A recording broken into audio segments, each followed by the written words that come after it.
Selamat pagi Ibu, ini adalah tugas akhir dari kelompok 4 tentang model pembelajaran berbasis multimedia. Di video ini kami akan menjelaskan yang pertama pengertian media dan multimedia. Baik, di sini saya akan menjelaskan multimedia adalah media yang menggabungkan dua unsur atau lebih. Media yang terdiri dari teks, grafis, gambar, foto, audio, video, dan animasi secara terintegrasi. Multimedia terbagi menjadi dua kategori, yaitu multimedia linear dan multimedia interaktif. Multimedia pembelajaran dapat diartikan sebagai aplikasi multimedia yang digunakan dalam proses pembelajaran. Dengan kata lain, untuk menyalurkan pesan, serta dapat merangsang pikiran, perasaan, perhatian, dan kemauan yang belajar, sehingga secara sengaja proses belajar terjadi, bertujuan, dan terkendali. Materi selanjutnya adalah peranan multimedia dalam pembelajaran. Peranan multimedia dalam bidang pendidikan antara lain sebagai perangkat lunak pengajaran, memberikan fasilitas untuk mahasiswa atau siswa untuk belajar dengan mengambil keuntungan dari multimedia, belajar jarak jauh, dan pemasaran pendidikan. Media ini menggabungkan dan mensinergikan semua media yang terdiri atas teks, grafis, foto, video, animasi, musik, narasi, dan interaktivitas yang dirancang dan diprogram berdasarkan teori pembelajaran. Baik, materi selanjutnya yaitu penerapan aplikasi multimedia dalam pembelajaran. Yang pertama, komputer beside training, yaitu multimedia digunakan untuk mempermudah pembelajaran tentang pengetahuan yang menuntut penyajian visual. Yang kedua, aplikasi hiburan, yang dimana multimedia digunakan dalam program-program permainan untuk membentuk suasana yang lebih menarik dan interaktif. Yang ketiga, aplikasi telekonferensi, yaitu multimedia digunakan untuk bertemu muka dan bercakap-cakap melalui kamera kecil yang dihubungkan ke masing-masing komputer pemakaian. Materi selanjutnya yaitu fungsi multimedia dalam pembelajaran.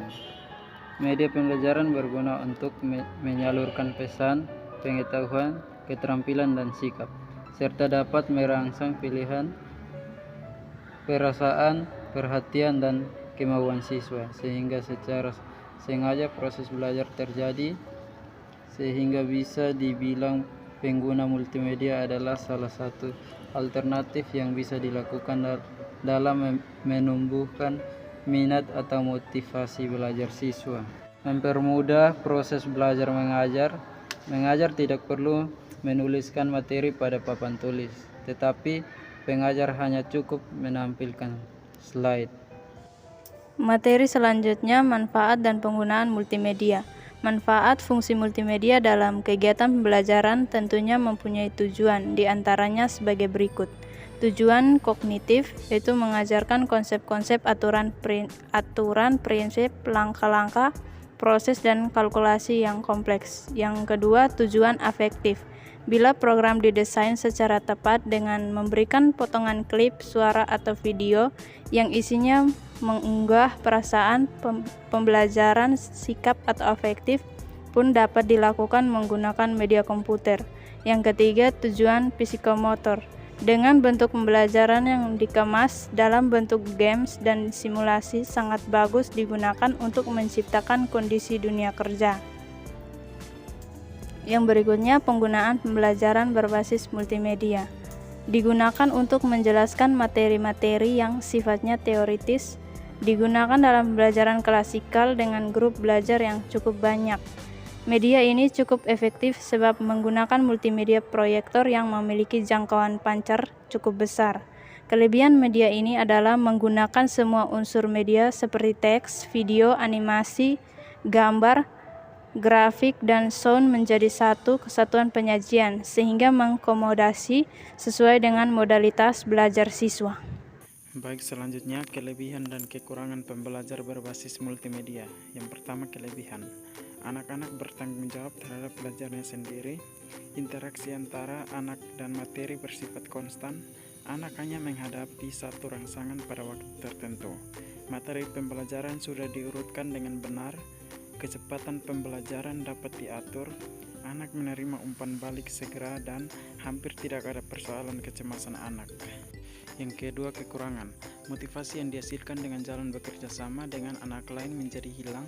Inspirasi yang dihasilkan oleh ide dari anak lain hilang. Materi mungkin tidak terlalu menantang. Materi mungkin membawa kemunduran bagi beberapa anak.